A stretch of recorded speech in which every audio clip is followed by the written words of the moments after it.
રાજ્ય સરકારનો વિદ્યાર્થીઓના શૈક્ષણિક હિતમાં મહત્વનો નિર્ણય। ધન્વંતરી આયુર્વેદ કોલેજના 188 વિદ્યાર્થીઓનું વર્ષ નહીં બગડે।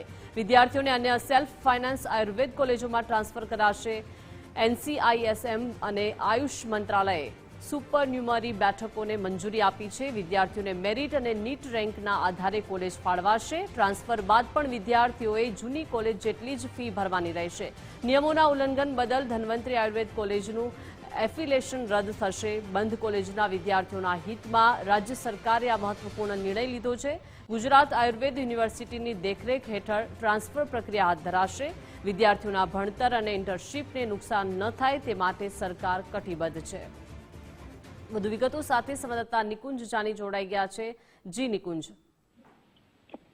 મહીસાગર જિલ્લાની કોઈડમ ખાતે આવેલી ધન્વંતરી આયુર્વેદિક કોલેજ માત્ર કોલેજના નામ પૂરતી હતી। નિયમિતતા નહોતી, યોગ્ય સ્ટાફ નહોતો અને આ તમામ અનિયમિતતા વચ્ચે 188 જેટલા જે વિદ્યાર્થીઓ જ્યાં એડમિશન તેમને લીધું હતું તેમના ભાવિ સાથે, તેમના ભવિષ્ય સામે પ્રશ્નાર્થ ઉભો થયો હતો। કારણ કે આ પ્રકારની બોગસ યુનિવર્સિટીની અંદર એડમિશન લીધા બાદ તેમનું શૈક્ષણિક વર્ષ બગડે તે પ્રકારની સ્થિતિ નિર્માણ પામી હતી।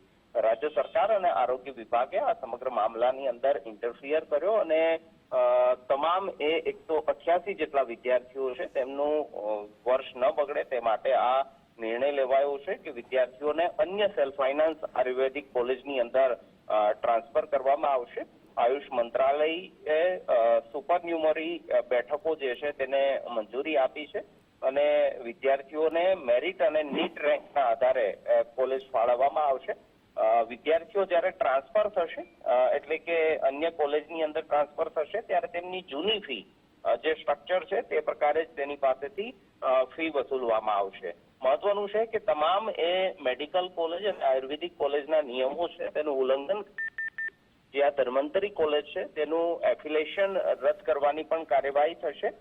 કોલેજ બંધ થતા વિદ્યાર્થીઓના હિતમાં મહત્વનો રાજ્ય સરકારે નિર્ણય લીધો છે કે જેના કારણે વિદ્યાર્થીઓનું ભણતર ન બગડે અને તેનું ભવિષ્ય ન બગડે। જી નિકુંજ, આભાર વિગત સાથે જોડાયા તે બદલ।